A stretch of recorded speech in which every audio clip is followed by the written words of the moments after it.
Okay. So I'm sorry about I've got to apologise for the pace at which I'm doing this. It's got three sides to it. Am I cold, which for some reason I go faster when I feel sick. Secondly, this tight schedule with the number of workshops. I hope next year I might be able to take the whole period rather than just the last 4 days. And thirdly, the amount of material I'm covering, which is ridiculous. So I know it's a lot, but I hope it's informative. So actually, I was very pleased to have Rakia object to that model on the basis of the wages component beforehand, because that identifies a real issue in economics. It's very, very hard to say where should you start from in building models. Okay? And it's easy to say, well, this model doesn't have that characteristic, therefore we should throw it away. But in fact, what can also be said is this model doesn't have this characteristic yet because it's not complete. And we can build from this perspective forward. And in choosing to work from investment, I think this is an important point about Keynes. It's very easy to read the general theory and say that the consumption function is the most important part of it. And Keynes does on occasion say things like it's the fundamental behavioural component. The consumption is some constant plus a constant of less than 1 times income. Therefore, you're going to get that whole aggregate supply, aggregate demand dynamic coming out of that.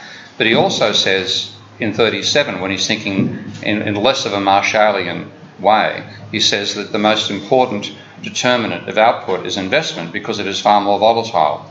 And he actually calls it at one point the causa causans, Latin for the cause of causes. And therefore says we must start from investment as our focal point for modelling capitalism.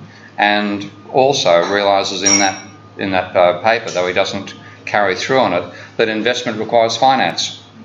So in that sense, what I've built here is the simplest possible model that includes all those components. It has investment, it's investment driven, it treats consumption as a residual, and in fact, I haven't done this in this particular model, but I could very quickly do it because what I've got effectively is workers consuming all their wages, and bankers are also spending all their interest payments on consumption. So it's possible, and I've done it in a different model, to include that as a banking sector. So these things are defined through a banking sector. I'll see if I don't think I can find that model in a hurry, but I'll give it a try and try to find it later.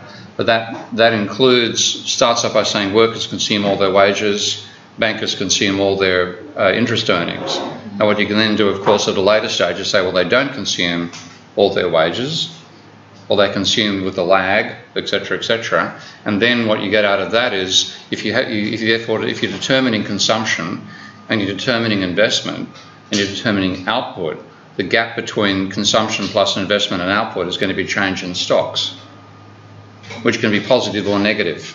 Okay, so consumption plus investment can exceed output, okay, or be less than output, and the change is taken by change in stocks. But when you go to that level of complexity, you get an order of magnitude increase in how complex the model is. So this is starting at the point where you simply assume all output is sold. Okay? And then what also would matter, and we actually asked this question earlier in the break, is, of course, this is modelling output as a single scalar.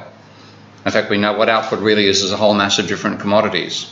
So what you'd want to do is take this model and extend it so it has multiple commodities in input-output dynamics.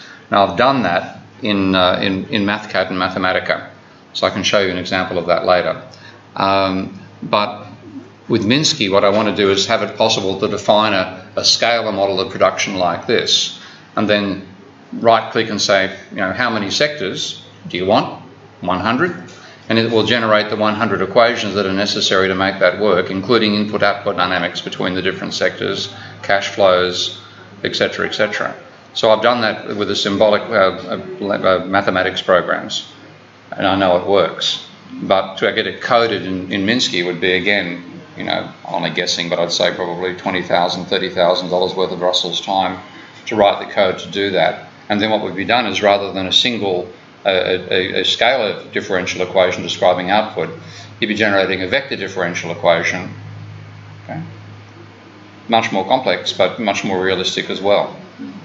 That's one of the future ambitions. But at the moment, what is intriguing about the model is that an incredibly simple model like this captures an emergent property we saw in capitalism, which was that period of the great moderation followed by a crisis. And neoclassicals interpreted this period of declining cycles in employment as a positive sign.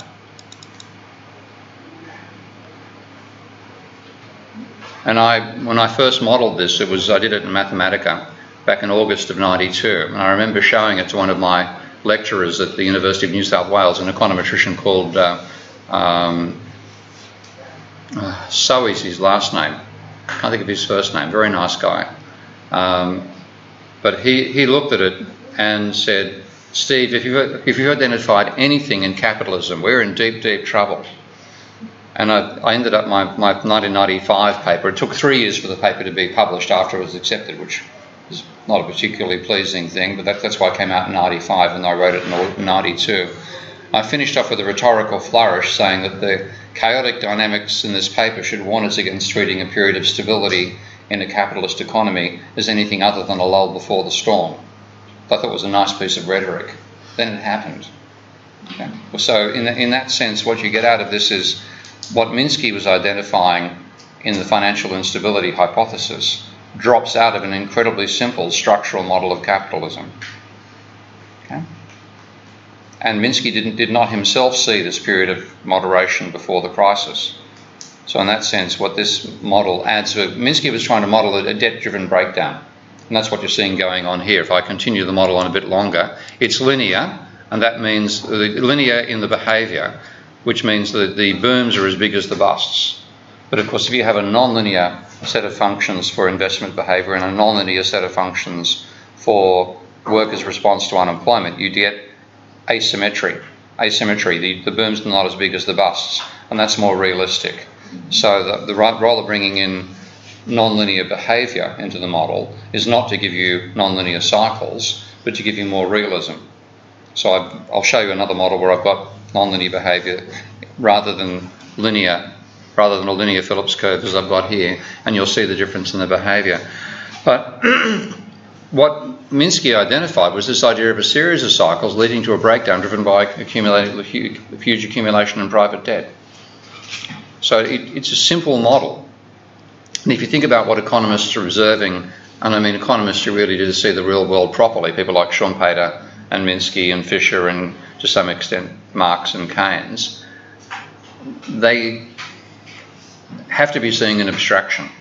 We've all got a verbal model in our heads, whether we have a mathematical one or not. And in that sense, it's not an enormous amount of complexity, a complicatedness to that model.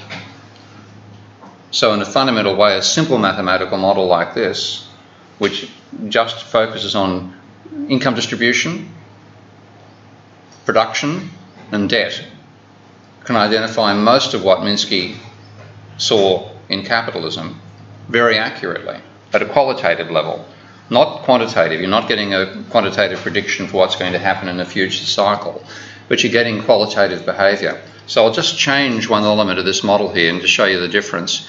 I've got that, currently I've got the slope, the capitalist investment function as a fixed value of 10. I'll make it into a slider, and I can do it in place. I don't have to change it elsewhere.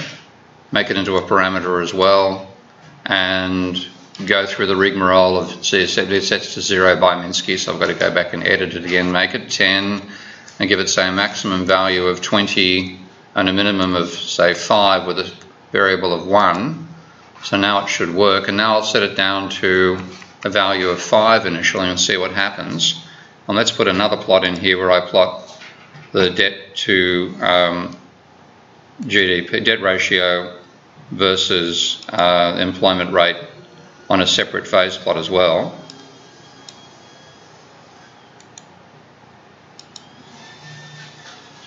One reason for designing Minsky this way was I know that most people think and learn in a visual fashion, and if you have the standard econometrics way of building a model, then politicians are never going to know what's going on. It's going to be a black box for them. But if you can actually run it and they see it happening dynamically, then I hope it's more feasible for them to understand it. So let's make, I'll just actually, whoops, what the hell happened then? Ah, that's the help file. I put it up by accident. It's not all that complete, but at least there's one there. Let's just I'll just choose options here. So make this just another phase diagram. Ideally, we'd like to have three-dimensional phase diagrams, but we haven't. Again, that takes more programming time and more money to get done properly. So this is going to graph the debt ratio as well, just on its own here. I'll speed it up a bit.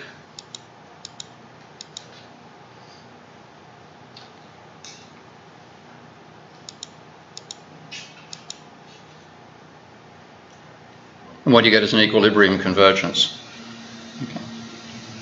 Now you still get employment. Employment's going to stabilise, the wages share stabilises, the debt ratio stabilises, and you get a stable system.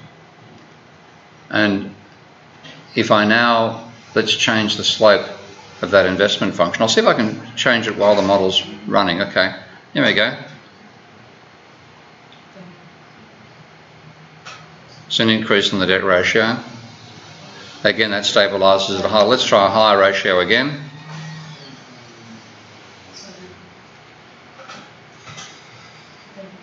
Let's see if the dynamic stabilises or it goes chaotic.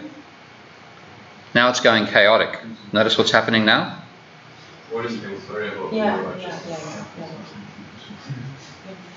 So below a certain level you converge to an equilibrium. There are three equilibria in this model. It's three-dimensional, and that's an important part about a complex system. You only get chaotic behaviour in a complex system when it has three or more dimensions. And the reason for that, I don't think I've actually put it on the in the particular set of lectures here, but it comes down to how you describe or how you map a complex system in terms of when you set a system of three differential equations, then it's going to have convert it to a polynomial of order 3. You've all done the work of working out the stability of a system using polynomials. So you have a differential equation of order 1. That's y equals a plus b times x when you map it across to a polynomial. Order 2, you're going to have y equals a plus b x plus cx squared. So that's going to give you a parabola, and the stability will depend upon. Have I got the right sort of pen here? Oh, yeah. No, I haven't. Okay. I'll go over here. That would have made me very popular, wouldn't it?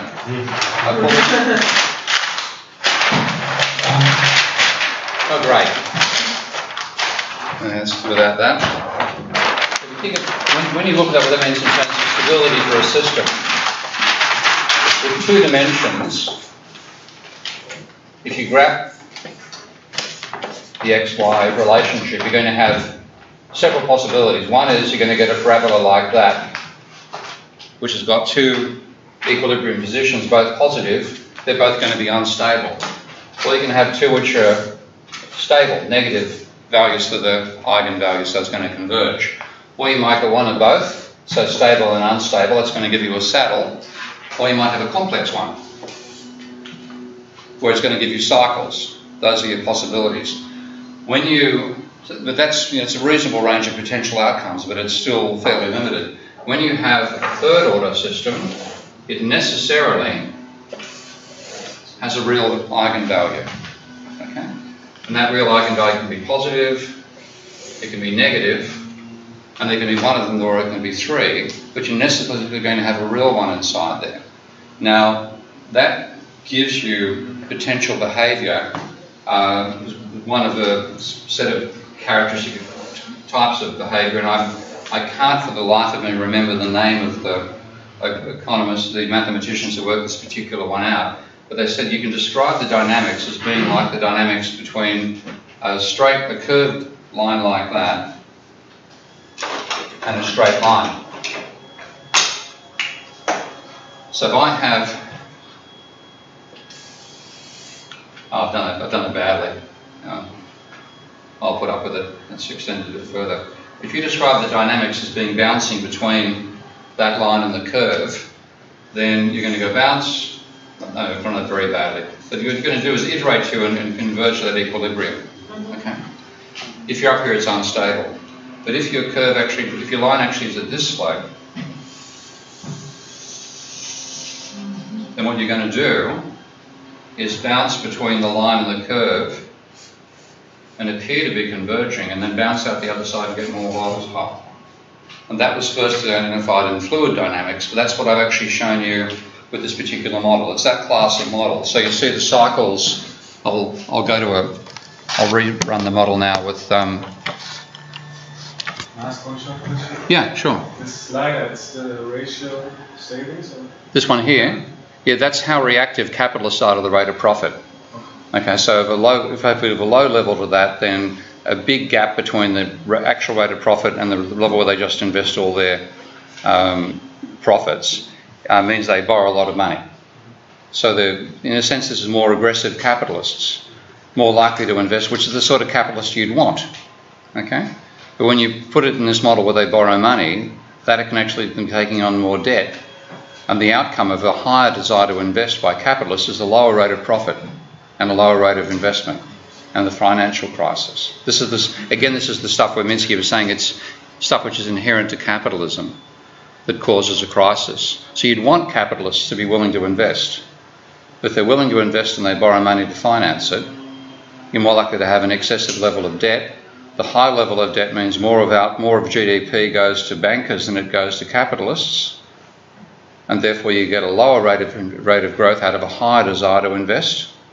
All sorts of these strange outcomes have come out of it. And also look at the wages share. I'll run it again with a low level, run it rapidly with a low level of capitalist desire to invest, and you'll see what happens to the wages share. I'm trying to make that expand, but so where is it? I want the download, I want the...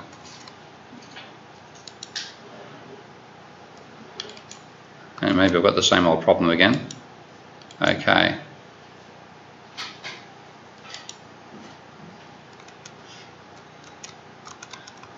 There's wages share. Hang on.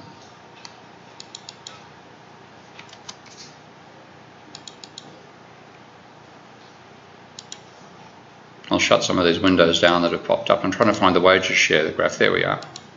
Okay.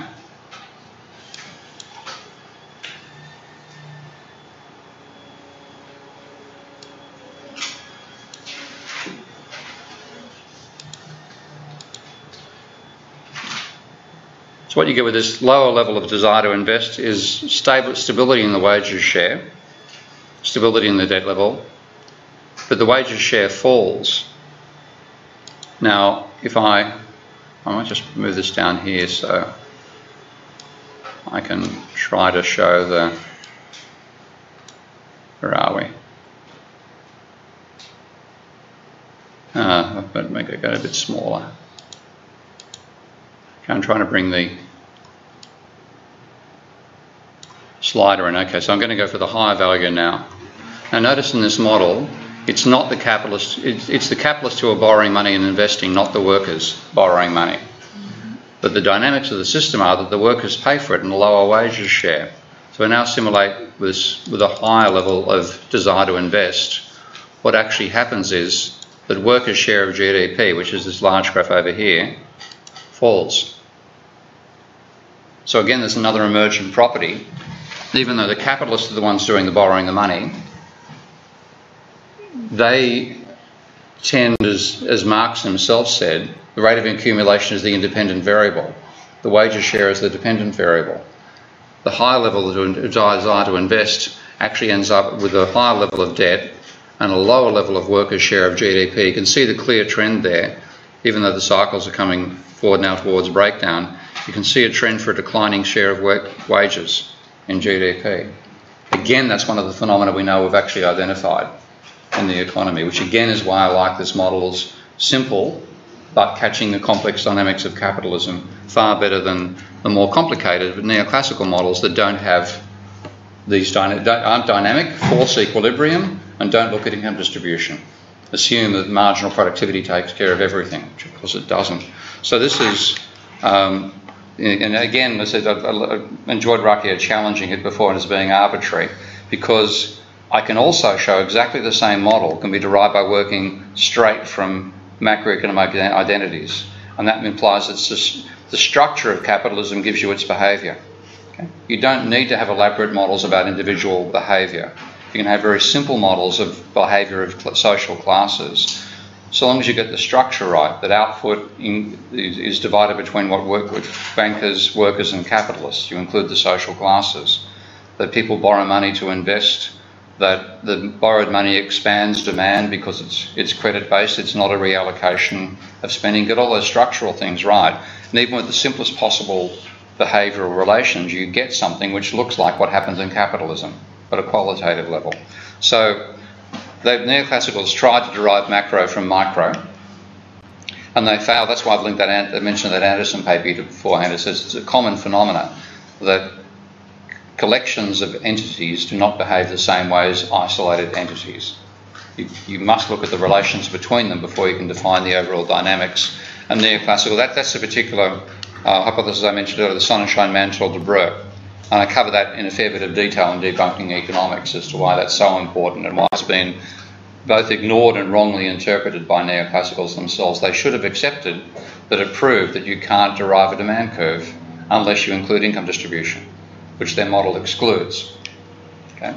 Now, I still think the idea of building a model from first principles makes sense because you're trying to get a foundation you can't dispute. Okay? And that's one of the beauties of physics in general. Everybody accepts the equations of physics as their starting point. Nobody rejects the theory, the laws of thermodynamics, and builds a theory of physics on that basis. You just don't get listened to for good reason. So again, it is a reasonable ambition, but you can actually build macro from macro. You can start from macro definitions and get what I've shown you here. So I'm going to define an employment rate, which is driven by the level of output. Income distribution, where I'm looking at wages share of GDP, but of course wages, and you can break GDP into the proportion that workers get, the proportion that capitalists get, and the proportion bankers get, and then define the employment rate, the wages share, and productivity and profit, and I can build an overall model. So that is the definition of the employment rate. I use lambda for employment rate, but it's the number of workers with a job divided by population. You can't reject that. It's the definition. Wages share, omega, I've got wages divided by GDP. And productivity I define as output divided by the number of workers employed. And profit is output minus wages to begin with. I haven't got bankers inside the system. So the profit rate is profit divided by output, which happens to be the same as wages, 1 minus wages share. Okay? So all things you can't object to. Well, let's see what happens. Start from the employment rate and differentiate it. So you're now differentiating a ratio. Okay? If you differentiate that, you get 1 over NDL dt, and I'm spelling it out in slightly more detail in terms of the chain rule, but there's times 1 L over N times 1 over NDN dt. I'm using a strict identity all the way through here because so far I haven't imposed any assumptions on relations between variables, so it's all working strictly in terms of identities. Let's keep on going. I've defined earlier the employment rate, or the level of employment level, as being output divided by labour productivity, so I can substitute that into here. And I've defined the rate of growth of population as n hat. So n hat just simply stands for 1 over NDN dt. So the hat symbol means the percentage rate of change of a variable. And obviously I've got a percentage rate of change of a variable up there. So I can just substitute n hat just for clarity. So now I've got this expression, and I've substituted for L, I've substituted y over A. Again, we're still working with a strict definition. So expand over what that is. Well, it's 1 over A dy dt minus y over A times 1 over A dA dt. That is the rate of growth of technology. So we make that substitution. So that's A hat now I've substituted for 1 over A dA dt. So I've now got L over Y because 1 over, what I've got n over A is actually the inverse of L times Y. So I bring out that expression. I've now got L over Y times dy dt. I've now got an expression for the rate of growth of GDP as well. Let's substitute that in. So I've got the 1 over A dA dt there, and 1 over Y dy dt being y hat. So I can substitute y hat there I've substituted A hat there already. So I've now got the rate of change of the employment rate is the employment rate times the rate of growth of GDP minus the employment rate times the product times the sum of technological labour productivity change, population change. Divide through by y over lambda. I've now got the percentage rate of change of the employment rate is equal to the growth rate minus labour productivity rate plus population growth rate. Now, so far those are all strict definitions. And basically, if you look at it verbally, it's saying the employment rate will rise if economic growth exceeds the sum of population growth and labour productivity growth. And that's a fact. It's simply verbally expanding, in a dynamic sense, that definition. Okay? So it's unobjectionable at this stage. Let's do the same for wages share of GDP. So have wages share of GDP defined as wages divided by GDP. Expand this out, and what you get is wages are equal to, you assume, this is partly a bit of an assumption, is equal to the wage rate times labour, divided by, and labour output is labour times labour productivity. So that's why I've gone from an equal sign to a definition sign to an equal sign here. But I'm now saying that that differential is roughly equivalent to the differential of the wage rate divided by labour productivity. Work that out, you get the usual story. 1 over a dw dt minus etc. That's the rate of growth of productivity again. Substitute a hat inside there. So I've now got 1 over a dw the wage rate dt minus the wage share times the rate of growth of labour productivity. And again, I'm bringing in the wage rate over the wage rate, so I can now get a 1 over WR, get a WR hat there.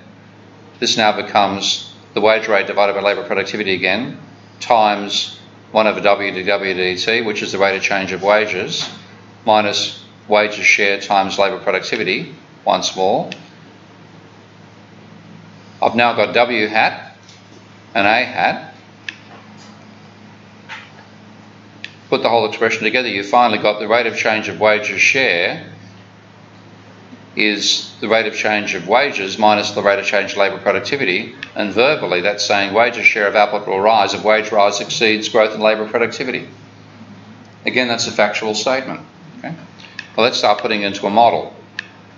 Let's add the simplest possible assumptions. Have production output a linear function of capital. And actually that's now false. I'll show you later how to include energy in the production function. Investment is a linear function of the rate of profit. Wage demands a linear function of the employment rate. Put those into the model. So here I've got the same labour output to capital ratio that I showed you in the previous model, of investment as a function of the rate of profit, investment minus depreciation causing the rate of change of capital stock, and constant rates of growth for labour productivity and population. You put those together, you get... Steve, yeah? Sorry to interrupt. Yeah? It would not change anything in your model if instead of saying output a linear function of capital, you say output is a linear function of investment. Will it? Well, it's a linear function of the integral of investment. Yeah. Yeah, but Yeah. okay, so if we say it like this to link output to investment, you are going to make Keynesian happy because this is typically the Keynesian idea, is to say that output is a function of investment. Because when you say output a linear function of capital, it goes back to this notion that output is determined by some production function. At a time where if you say that Y is a function of investment, you are referring to the whole concept of multiplier, etc. And if it doesn't change anything to the mathematics of this, you can make Keynesian happier if you say that output is a function of investment. I think what you're getting, partly what you're getting with you're mixing up to some extent with where the demand for output comes from the actual physical output. Okay, and I think that's, the neoclassicals have done that as well. They tended to confuse distribution with production. And I think we need to separate the two. We need to have a theory of how you produce output, and the physical amount of output being produced depends on how many machines you're using, not on the rate of change of machines.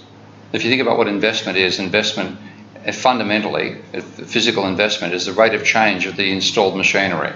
Yeah. Okay. Output is not a function of the rate of change of the installed machinery. It's a function of the number of machines you've currently got installed. Exactly. So I think there's a confusion which applies in a lot of neoclassical work as well, where they will say output is equal to wages plus profits, and then use that and end up with the Cobb-Douglas production function, which is fundamentally, are you aware of that? Mm-hmm. You can map from output equal wages plus profits, you can map across to the Cobb-Douglas production function. Mm-hmm. So what they've got a model of distribution, which they confuse into a model of production. I think the neoclassical would start from production, and then assuming that it is constant return to scale, they can then show that if labor and capital are rewarded at their marginal productivity, then everything is fully specified. Are you aware of the Philippe and McCombie and Sheikh critique of the Cobb-Douglas production function? No. Okay, I better show you that. Sraffa? Not indirectly from from Sraffa. It's more the distribution thing. The Cobb-Douglas production function is simply redefining output equal wages plus profits under the assumption of relatively constant income shares. Yeah. Okay. So what you had was, it looked like it was a model of production, but in fact it's a model of distribution. Okay. Now I think we have to separate distribution from production properly. And if you argue that output is a function of investment, what you're saying is output depends upon change in the things. Output is a function of the change in your installed machinery. It's not. It's a function of your installed machinery. I know. Okay. So I think that's why related to capital. And there's lots of areas in which economics has managed to confuse things that are related to distribution with production, particularly the neoclassical school, because they've tried to reduce one argument against the Marxian position that there's a class struggle over the distribution of income is to say social classes get their marginal product. Mm-hmm. There is no class struggle in that. Okay? And now the justification for that came out of the Cobb-Douglas production function. Yes. But the Cobb-Douglas production function is a fallacy on two fronts. One, it's simply, and if you haven't seen that, I'll show you the logic tomorrow. It's simply a non-linear remapping of output equal wages plus profits. You think so? No, I know so. Okay. If you give me 5 minutes break, I'll bring up the mathematics to explain that. Okay. It's no more. That's why it gets such a great correlation coefficient. You're correlating one with one. Yeah. You're going to get one as your correlation coefficient. Okay. Okay. It's not actually, first of all, it's an invalid model of production. You can make it valid by including energy, and I'll show you that tomorrow, I hope. But there's a wonderful critique of, look, I'll show you that now, because it's worth seeing it since we've raised it right now. So I can find Sheikh inside here.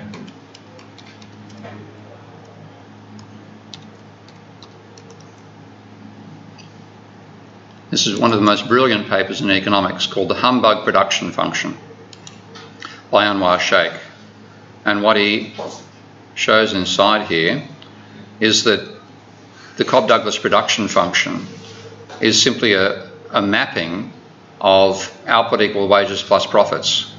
So you see if you write output equal wages plus profits, then you can rewrite that as output equal to the wages share plus the rate of profit times installed capital. Okay. You then have the rate of change of output. It's going to be the rate of change of wages plus the rate of change of the rate of profit times capital plus the rate of return on capital times the rate of change of capital itself. You work through for a while. You finally I've got a slower proof of this in my own notes in PowerPoint, which I can show you later.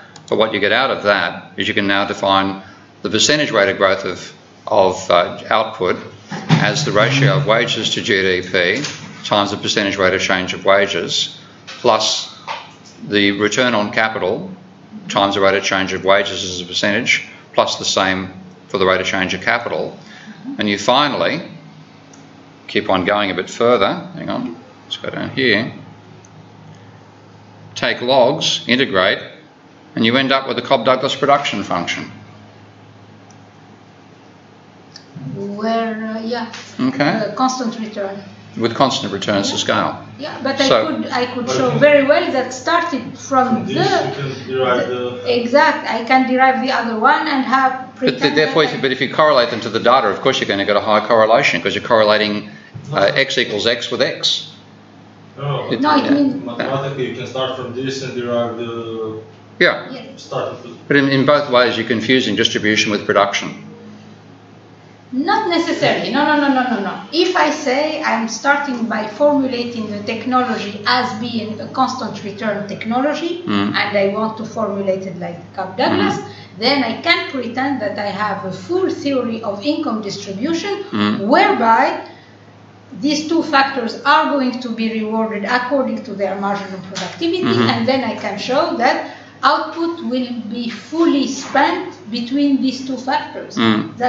That's logical too. Yeah, but the thing is, if you then try to verify that model against the data, it's going to verify itself because it's a tautology. Yes. Yeah, that's true. So Okay. again, empirically, Okay? So the trouble is you've got a tautology being used as a way of empirically verifying a proposition about the distribution of income. Okay? And what Shake does in this wonderful paper, I'll actually come down further, he says that you can actually map, the Cobb-Douglas production function to be mapped to anything, including plotting the word humbug. So he plots the word humbug on a graph. Okay? He then does a fit of that to the Cobb-Douglas production function, and he finds an extremely high correlation between it. Okay? It's just humbug. Because it's a tautology, whatever you feed in, you get out the other end, whether it's nonsense or not. So I highly recommend reading that paper. Okay. And I've actually done a bit more work on it myself, but I haven't included that in the presentation here. But what I'll show you tomorrow, and I'll get on to talking about energy, you can turn the Cobb-Douglas production function form, which is constant returns to scale, into a valid model of production when you include energy. When you do it, you no longer get the marginal productivity theory of income distribution. Okay. And then will empirical work be meaningful to test this? Yeah, which I'm doing right now. Oh. Yeah, okay. But where were we? I'm a bit lost in all that.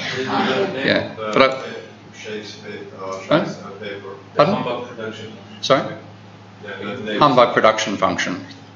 Yeah, and there's Maccombie, who's a British academic, and Philippe, who's actually the editor of the Asian Development Review, Asian Development Bank's journal. They've done additional work on it as well, so it's well worth taking a look at that. The Cobb-Douglas production function has become like that and the idea of constant elasticity of substitution, CES production function, has become a mainstay of neoclassical work, but it's based on a tautology. Of course it's going to look good compared to the data. Okay. And Schaffer's critique of this Cobb-Douglas production function is a different. It's different in nature. Different in Yeah. nature. Yeah, that's much more complicated. I mean, what Schaffer is doing is showing that if you have to measure capital accurately, and what he reduces capital to is dated labour. Yeah. Okay. When you do that, you get an expression for dated labour in terms of the rate of profit. Okay. It then turns out the amount of dated labour you actually measure depends upon the rate of profit. So rather than the return to capital depending upon the amount of capital you measure yourself as having depends upon the rate of profit in a very non-linear way. And therefore you can't argue that the return to capital is a marginal product. It ends up being a surplus. Okay? There is some kind of function of the Swedish scientist Hector Olin regarding the investments. Can you just... Sorry, pardon? Sorry. Hector Olin,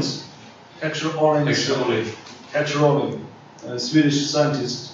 They also already... Oh, Hector Olin. Yes, yeah, Olin, yeah. Okay. Exactly, yeah. Regarding the investment, can you just apply it using your simulation model, for instance? I wouldn't do a Hector Olin personally myself. in my simulation model, Okay. because again, you're talking about a smooth production function. Yes. What I'd rather do is include energy in there, and I'll show you that tomorrow. All right. Yeah. But what I've got to the stage of here's the set of equations that come out of that definition, working from a set of definitions, and you've got the rate of change of the employment rate is the function of the growth rate minus labour productivity and technological change, and the wages share is a function of the wage rate minus labour productivity. And when I put in those simple definitions of a linear Phillips curve and a linear investment function, what I get is a model with exactly the same characteristics I've shown you beforehand for the model that I derived from talking about capital to output to labour and so on. So this is now a reduced form version of the same set of equations. Again, I wish I had a larger screen to work with here. So I can make that a bit bigger. Hang on. Let's drag that over there. It's ugly, but it'll work. Hang on.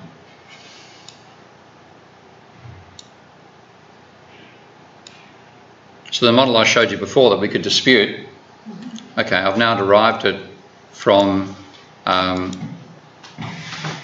first principles in sense of a definition, exactly the same dynamics. So in that sense, I think it's a valid foundation to start macroeconomics from macro definitions and simply expand them. But what I've got there at the moment, I don't have debt included in my definition of capitalism. So add private debt and add profit now as being net of wages and interest payments, you then get this obvious statement: the debt ratio will rise if debt grows faster than GDP. Now again, that's incontrovertible as a statement. So you now have, let's say, all debt's used to finance investment, so I don't have any Ponzi speculation going on there, and I don't have any consumer borrowing going on. Then I get this function saying the rate of change of debt is going to be equal to the debt ratio itself multiplied by the gap between the rate of growth of debt and the rate of growth of GDP. Expand that out. Keep on going. And you finally get the rate of change of the debt ratio is going to be the investment rate divided by the capital output ratio minus the profit share minus the debt ratio times the rate of growth, which is what that expression is there. Put that together, you've now got a three-dimensional system. And if I simulate that,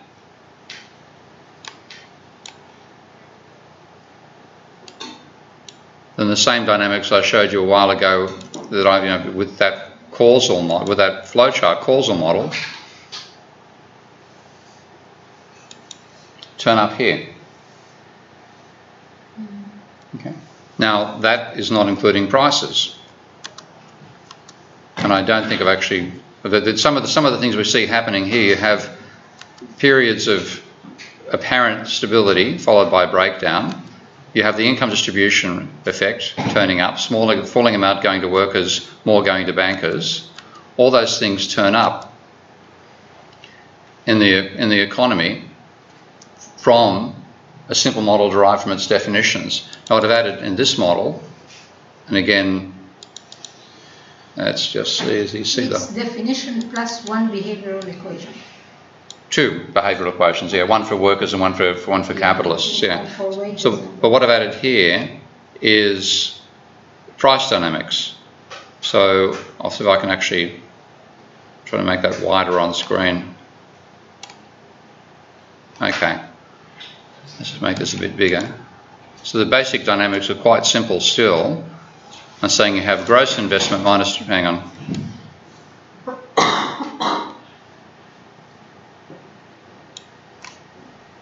Gross investment minus depreciation gives you net investment.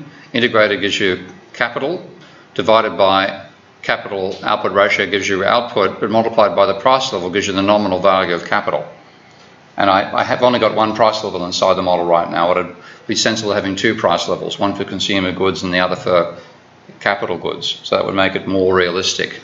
But I then have that determining the same production stuff I've shown you beforehand, but fed into a nonlinear investment function. I'll show you that in a second.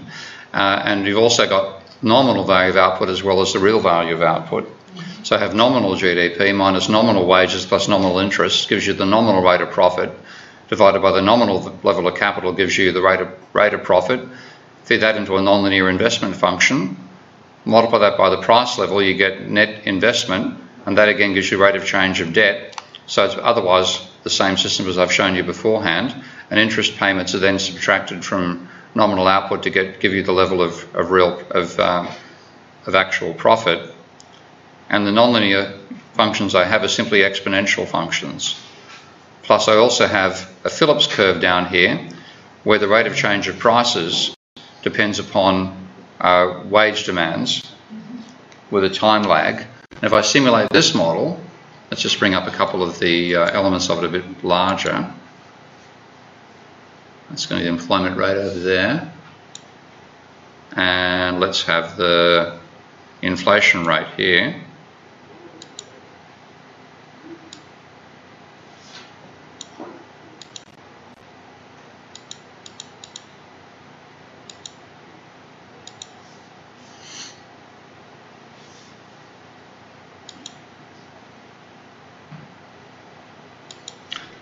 And what you get out of this is you don't get the same volatility in wages share.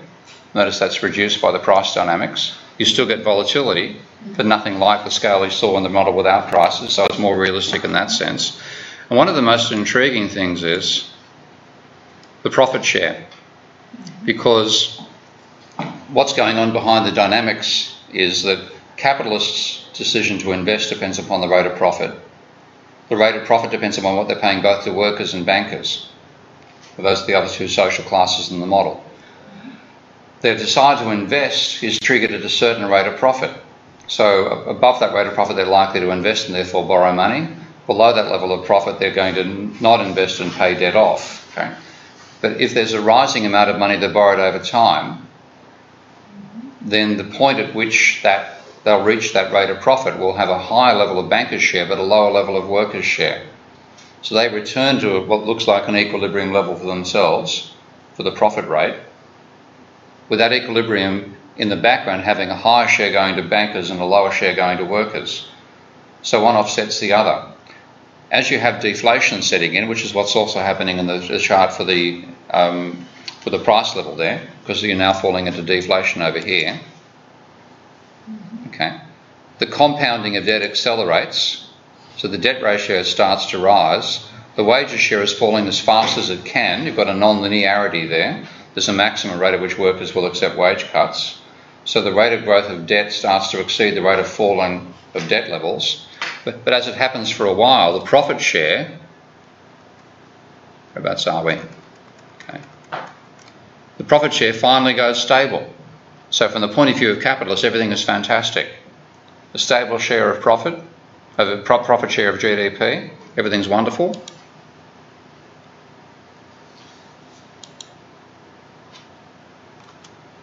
And then this happens. Okay? Because the compounding of the debt ratio, again, I haven't got bankruptcy in this model. Okay? You need to add bankruptcy as well to be more realistic on that level. But what you've got is a compounding of debt. Any debt not paid accumulates. You get a breakdown. No, but it's not feasible in the reality. Sorry, did I get it right that you can accumulate debt all the time? In this particular, yeah, which is not realistic. So the next thing is to add bankruptcy inside there and also to add government. Not only bankruptcy, not even going to bankruptcy, even going from, like, if I, as a company, if I have a high debt ratio, I will have difficulties to get more loans. You'll also go bankrupt. What is the incentive of the bank to give me as a company with a high debt ratio another loan? Yeah. I'm gonna get it back. It's like it's easy, like not that difficult. Yeah. So because of that, I'm not as a company, as a firm, I cannot accumulate debt as much as I like. No, but you're talking again at individual level, and let's see. I've got too many Minsky models in this to show you all the models I've got. But again, that's saying let's add some more realism. Bankruptcy occurs, bankruptcy will wipe out debt, but it also wipes out money.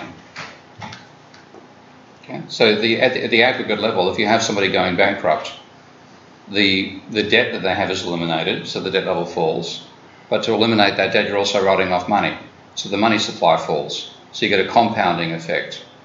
If you include government spending inside there as well, the government will spend more when the private sector declines because of welfare payments rising and tax payments falling. So all these things are elements of additional reality you need to add to the model. And when you do it, you're going to get closer and closer to the dynamics, but you still see that the basic thing Minsky talked about is the fundamental instability of capitalism is driven by its own inherent behaviour. It's something where the fact we borrow money to finance investment leads to both the boom and the bust. Now, what I've done is I've properly characterised the boom phase, but the bust phase is exaggerated because in the bust phase I've got here, the bust involves a rising level of debt to GDP. Okay? Now, in fact, if you look at the level of debt itself, it's actually falling, but it's falling less rapidly than GDP is falling, and therefore the debt ratio rises. That's what happened during the Great Depression. Okay? But this is a starting point. This is like stage 2 of what I hope is a stage 10 modelling process. Okay? Because I've started with definitions that didn't include debt, then I include debt, then I include government, okay? Then you include multiple sectors, then you include bankruptcy, okay? Keep on going and you're getting more and more of the structure of the economy and more realism inside there, okay? So it's feasible to add that realism with a dynamic structure. One of my master's students is adding bankruptcy to the model. We did it 3 or 4 days ago back in London. So it's feasible to add all these elements of reality. But what you're doing is starting from the macro level rather than the micro.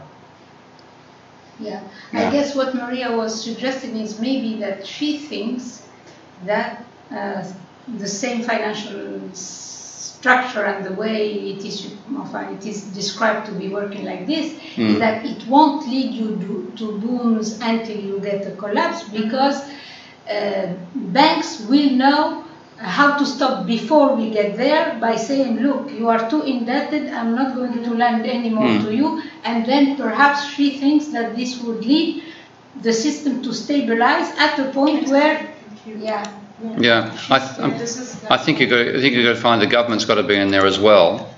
This is so I can actually find one of the government models I want to illustrate to you. Yeah,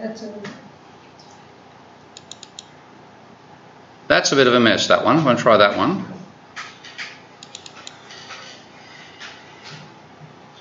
But if you built in your model this rule that banks will cut down on their level of lending when the level of stock rises, will this not change the dynamic?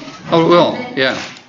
But I'm saying this is a foundation set of models which you want to build more general models still. Yeah, okay. But really, Steve, if you include this rule that the rate at which banks lend is a function of the stock of debt, such that if the stock of debt rises, the rate of lending goes down sharply, would this not create a dynamic such that you don't get this explosive? It might, but it's dynamics that I don't think that aren't, when you look in the real world, you find that they actually do continue lending until there is a bubble and a crash. Yeah, I'm hoping this actually, let's see if I can actually log onto this thing, if I'm lucky. If not, I'll need to go across and load one of my data files instead. Let's just see. Okay.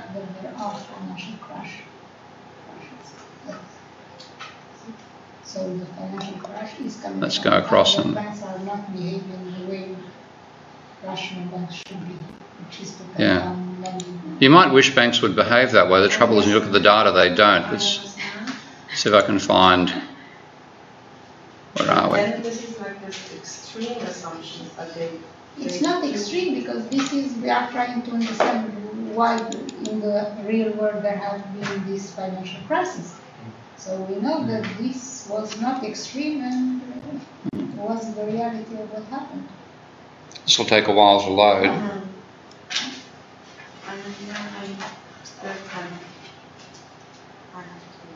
Yeah, you are like Greenspan. He was sure that banks would never behave in the way they behaved. And they did. And they did. Yeah. So this is using the empirical data from the Bank of International Settlements.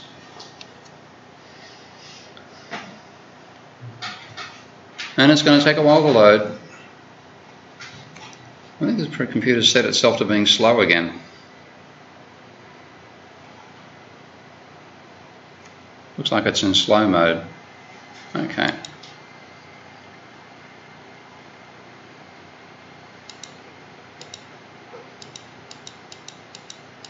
Let's find Australia's not a bad example.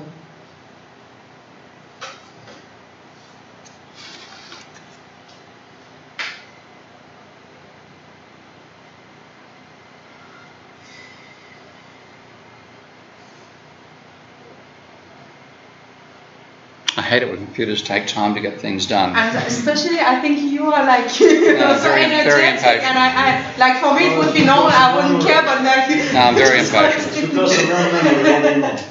There we go. This is the okay. That's actually the credit level. I'm trying to find the debt ratio. Let's see. Let's check this one out.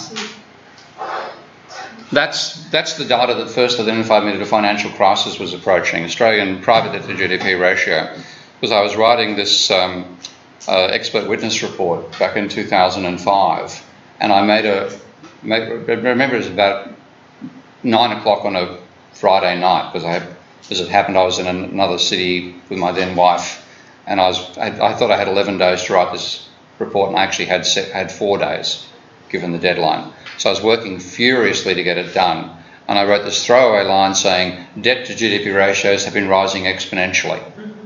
And I realised as an expert, you can't use hyperbole.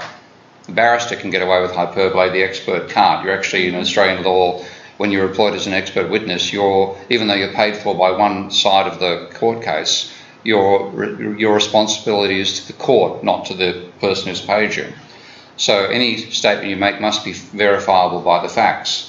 So that, well, I've got to download the data and take a look at it. It won't be exponential, I'll use some other word, but it will be rising. So I said, do I do this in a spreadsheet? No way. I did it in MathCAD, which is this program I'm showing you here. And I had to write a whole set of import routines. The data for debt was monthly, the data for the GDP was quarterly, etc., etc. So I finished this about 2 o'clock in the morning. And then I graphed it, and that's the red line you can see there, and I went, holy shit, that is exponential. So I did a correlation. I'll actually just make that a bit larger. What does that mean? Okay. Is it possible? I did correlation coefficient of that to a pure exponential function. The correlation was 0.986. I thought, I'm allowed to call that exponential. And then I thought, holy shit, if this is happening in Australia, what's happening in the rest of the world? The only country at the time you could get reliable debt data for was the United States of America. So I downloaded the same data from the Federal Reserve, followed it. It wasn't quite that, I think I had a correlation of 0.92. I thought, holy shit, there's going to be a crisis coming. Somebody has to warn about it. At least in Australia, I'm somebody. So I got on the phone the next day to journalists and I started saying there's a financial crisis coming. When was that? December 18 of 2005. Oh, okay. Okay. And what was the reaction of that? Well, the journalists were actually at me to say something. There's a guy called Stephen Long, and Steve's a good mate. We're out of touch, but he's a good mate. And he was at me for ages saying, like, I want you to make comments in the media about the level of debt because we can see this huge housing bubble and back in 2005, and I said, look, mate, I can't because I don't know the data. I won't say anything until I know what's actually happening in the data. And then when I plotted it, the data itself was up to 2005, just about there. So I had the data from here to here. Now, look what's happened since then. Another bubble, another slumping back on the exponential rate of growth again. So you might think banks would stop lending when they get to the stage. No, they get caught in another damn bubble. When you think about what's going on with money creation, and this is why it's so important and so dangerous, creating money is the simplest thing in the world. All you need is a sheet of paper, okay? Assets on one side, liabilities on the other. And you need a banking license for people to accept that you've got the right to create that money. It's a license for irresponsibility. Now, it's really hard to make a profit. It's really hard to earn a wage. It's bloody simple to create money. And yet because when we have this creation of money, you get a one-for-one lien against somebody else's assets. It's a recipe for financial breakdown. So we really do have to control the capacity of banks to create money because it gives them such power. Definitely. Okay. So you would hope they behave responsibly. No way. Yeah. This is such an encouragement. Okay. Yeah. What I like sometimes like just my thoughts. It's not.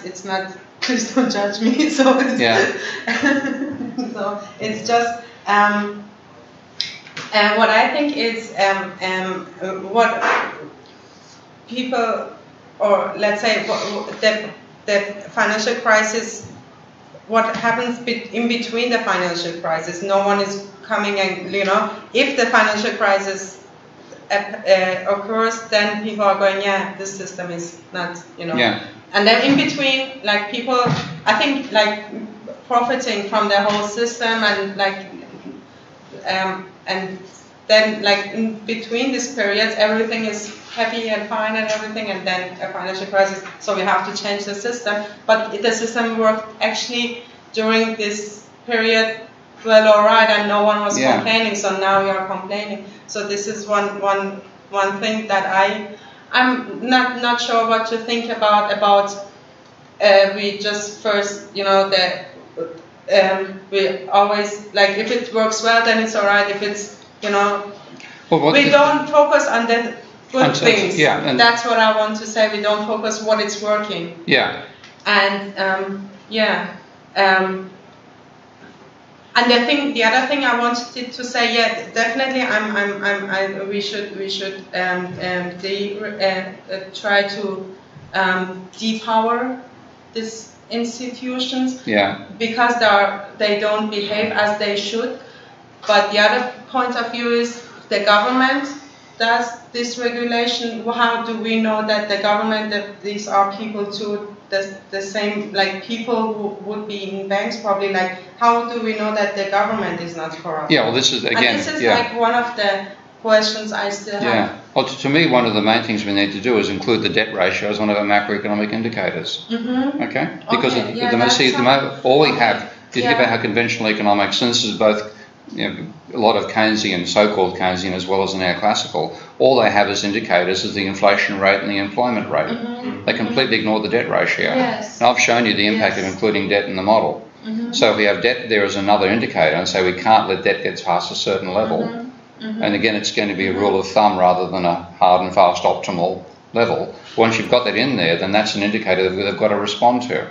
And you build tools that mean, the tool I would build is a capacity for the government to create money and effectively cancel private debt. Because when you think about money as people almost naturally think about it in capitalism, we treat money as being something you've got to work really hard to earn. And that's true to everybody in this room. It's not true to a banker. For a banker to make money, it's double entry bookkeeping. For you and I to accumulate money, it's spending less than we earn and putting it aside and working hard to do it and making a profit, etc., etc. So we cast that onto bankers and think that it's really, bankers deserve to get paid back.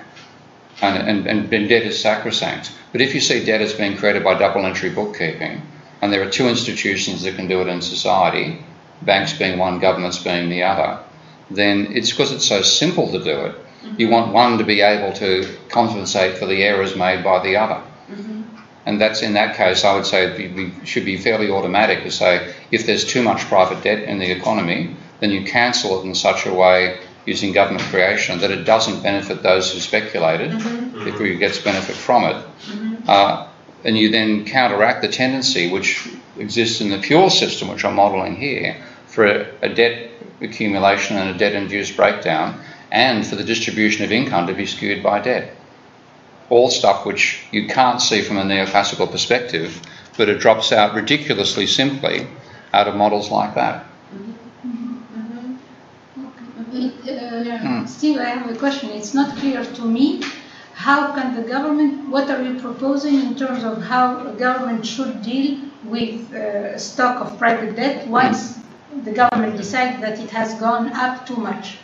Well, what are you proposing? Okay, my proposal I call a modern debt jubilee. A modern debt jubilee, because if you look back for antiquity, right from the early Sumerian civilization, credit was the form. Money was credit. Okay, it's never been barter.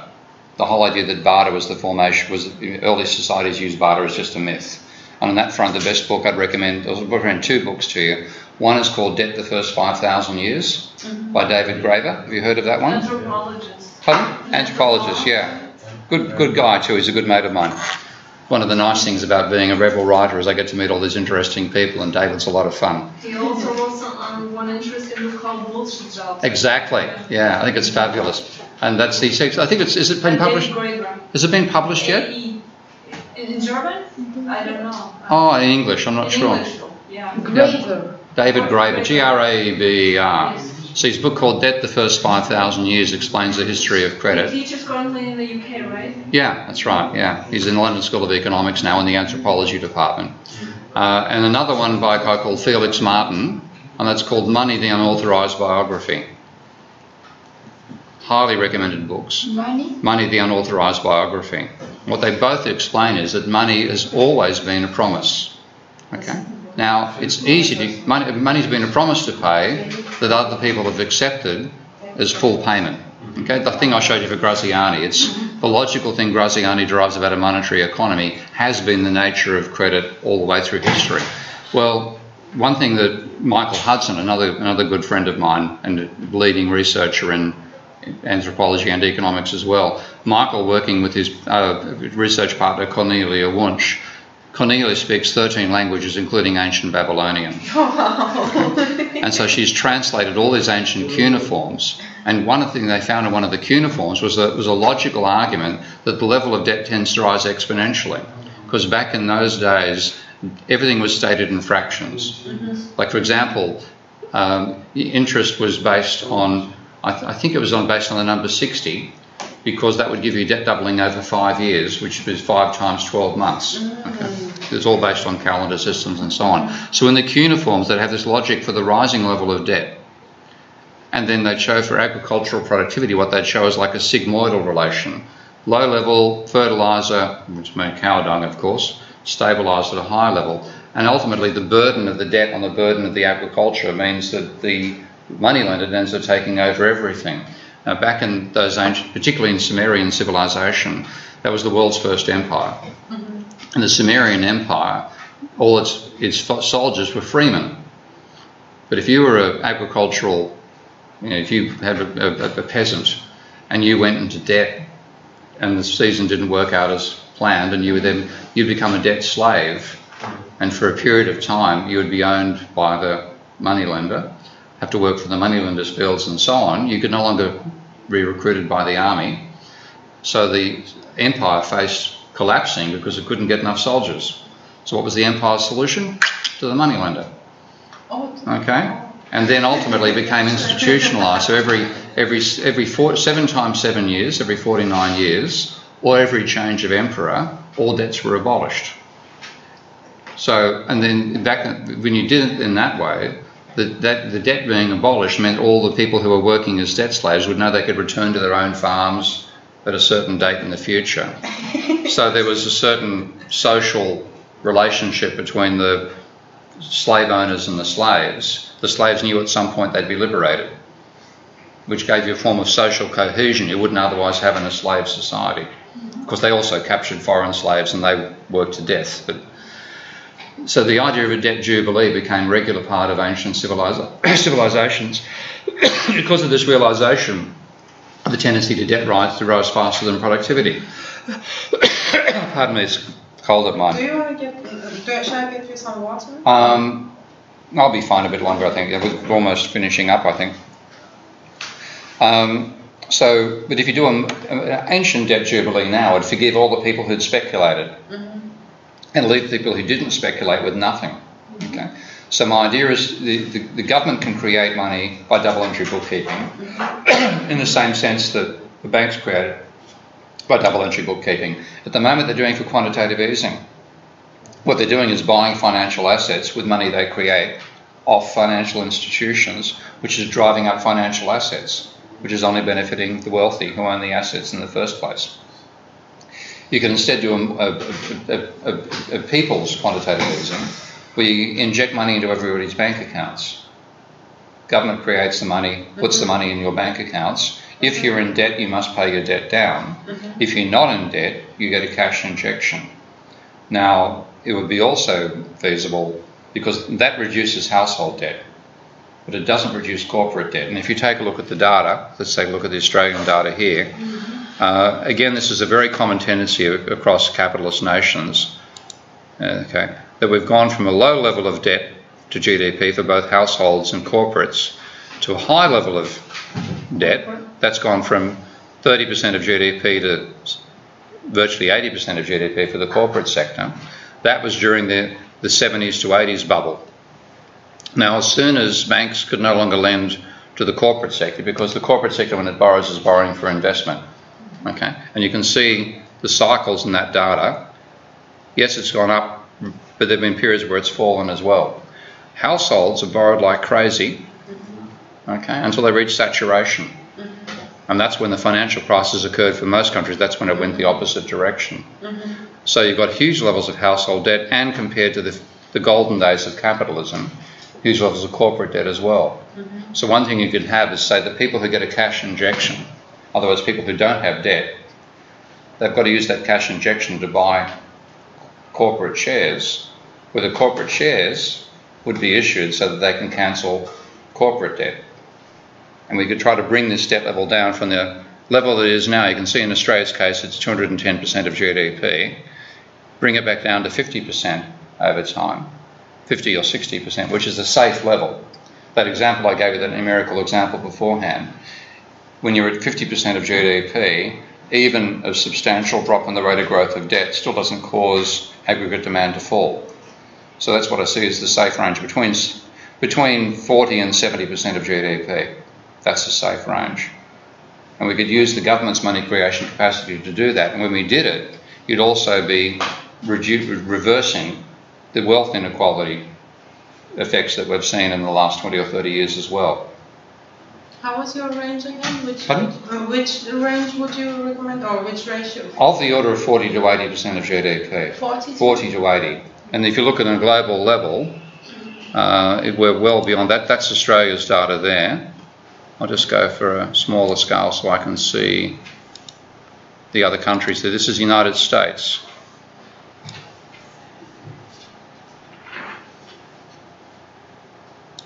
And this is one reason I identified Australia as a country that's going to have a financial crisis in the next couple of years, because notice the exponential trend for the Americans. There was a distinct break after the global financial crisis. Same basic dynamics of a rising level of both corporate and household debt going crazy over the 90 to 2007 period and then declining, okay, okay. But again, back in the golden days, we're talking a debt level of about 60% of GDP. Yeah? How did they achieve that private debt levels decrease after the financial crisis? Is it like, was that a specific policy, or was it just still the results of the It's partly policy, because government, the increase in government spending means that the private sector is getting the cash flow could use to reduce its debt level that way. Plus also there was a fair amount of bankruptcy, okay, and debt write-off that way. So you look at the actual level of debt, there's actually a fall in the level of debt across that period. I'm graphing the level there. I think I graphed the rate of change down below. Let's see. That's Australia. Hang on. Trying to find the USA. Oh, Japan's an interesting example. Let's take a look at that. This is all data from the BIS, by the way. They're based in Switzerland, isn't it? Now, everybody ignores the private debt level in Japan. That's what caused the crisis. And let's just take a look at the relationship of, okay, I'm measuring, hang on, I've got too many bloody graphs in this particular document. Okay, this is change in private debt versus unemployment.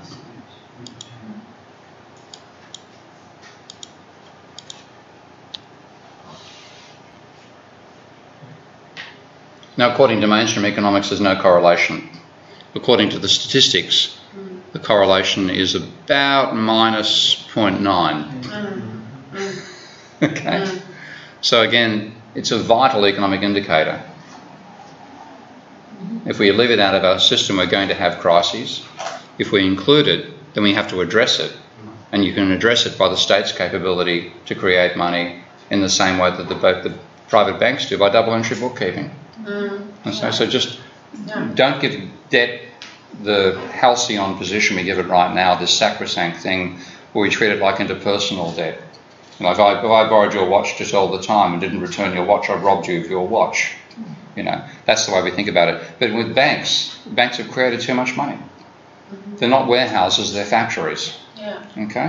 Think about it that way, then we've got to reverse their bad decisions. And of course they're going to make bad decisions because every other factory to produce more output requires more input. My favourite example that doesn't apply with banks was a court case in New Zealand, and it involved a petrol station owner, like a gas station owner.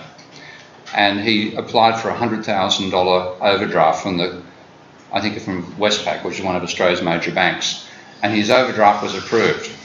Next day he checked his account, quote unquote, he told his girlfriend, "We're fucking rich." You know what actually happened? The bank gave him a $10 million overdraft. Now, if you know bank keyboards, they've got a 00 key. I think what actually happened, they forgot to press the decimal point. Oh, God. Okay? Or the decimal point jammed, or the key didn't work.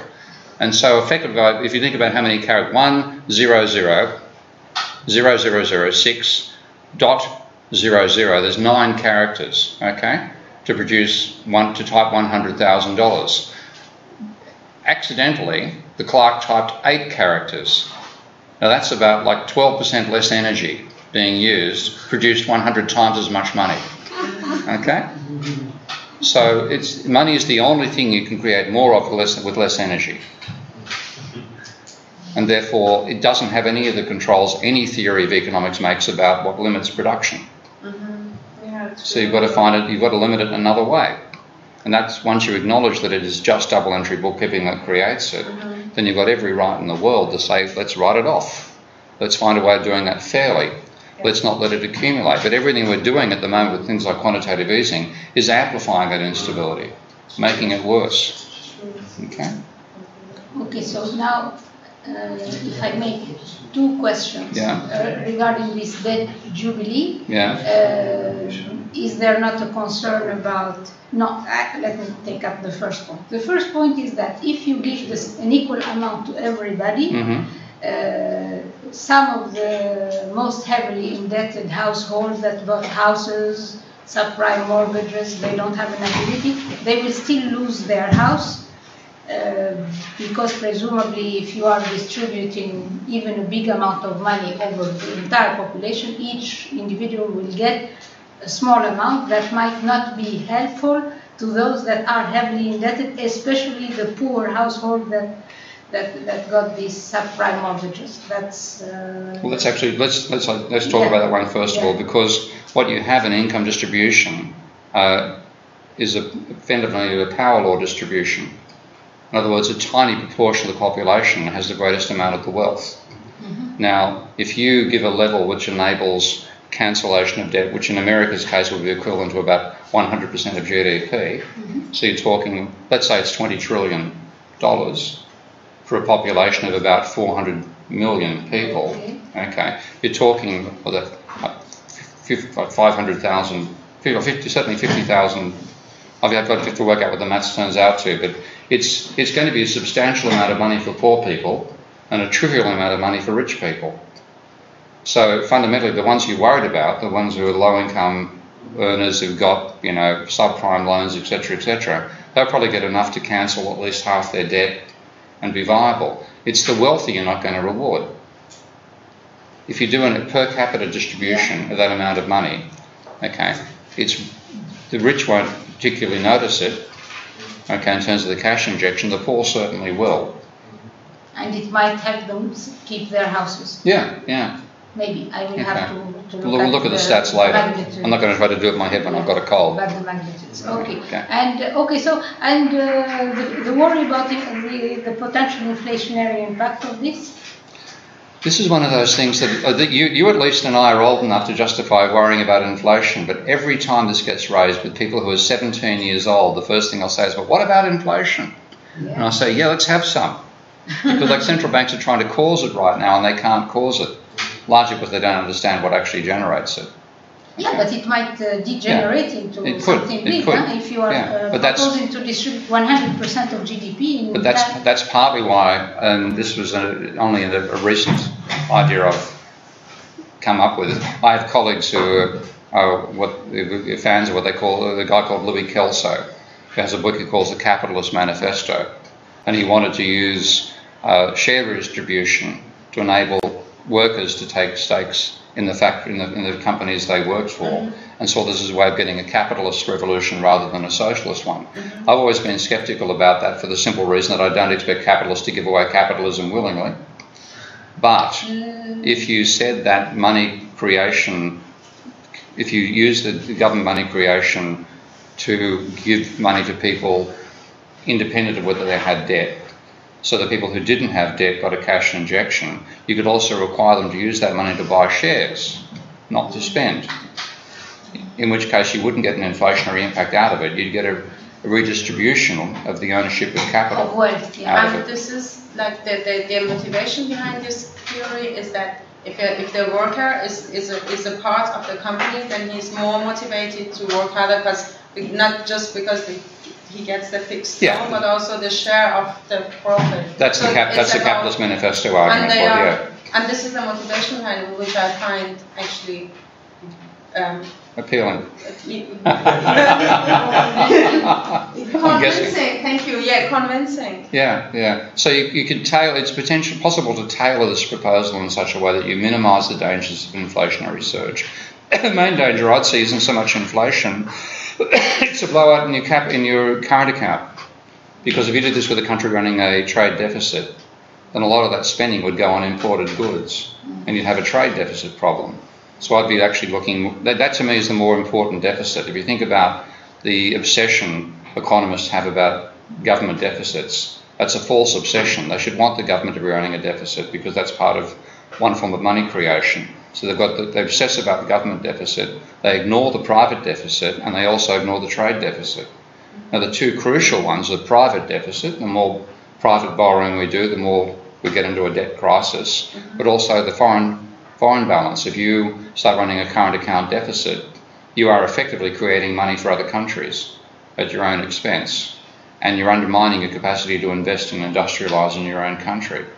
So I'd be targeting, my first priority in terms of the impact of that policy would be on the current account rather than on the inflation rate. Okay. Yeah. And then to prevent this from leading to a widening of the current account, you would want to set rules by which people don't spend the money but just use buy shares to become to acquire wealth. Yeah.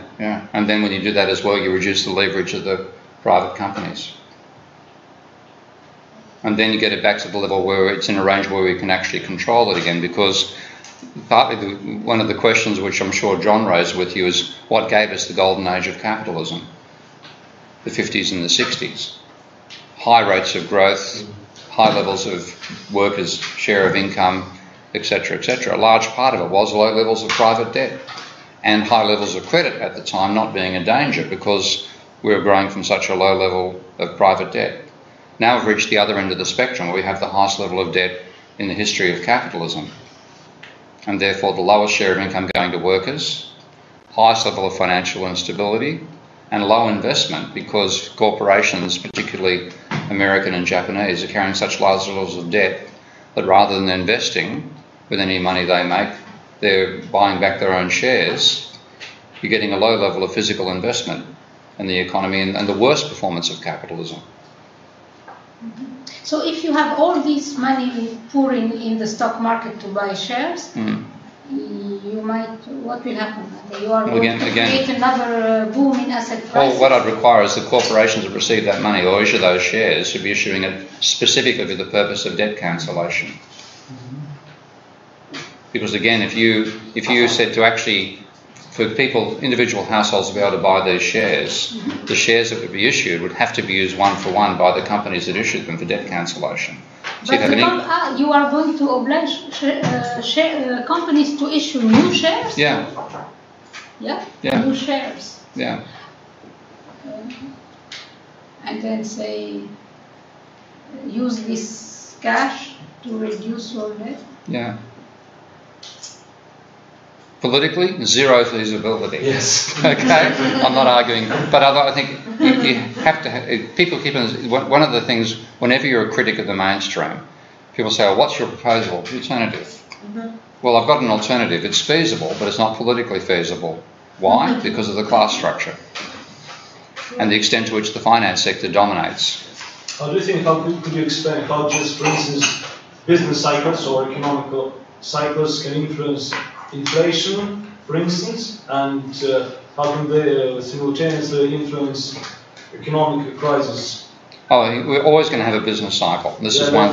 Yeah, that's the main reason for this. It's a complex crisis. system. Yes. It's a complex system. As I've shown you, yes. Even with simple definitions of that system, you get complex cycles coming out of it. And this is a very stylized vision of capitalism. It's like a diagram. Yeah. If you think about the real world, when I'm just talking about numerical change here. Ed Nell is one of the great non-orthodox thinkers in economics. Ed Nell talks about what he calls transformational growth. So growth in capitalism isn't just an increase in how many automobiles we have. It's the transformation of those from being petrol-driven to electric. Okay? It's a transformational growth is the nature of capitalism. And even if you, with the numerical level, you're going to get cycles, then if you include creative destruction in that classic Schumpeterian sense, you're going to get instability coming out of that as well. There's always going to be cycles.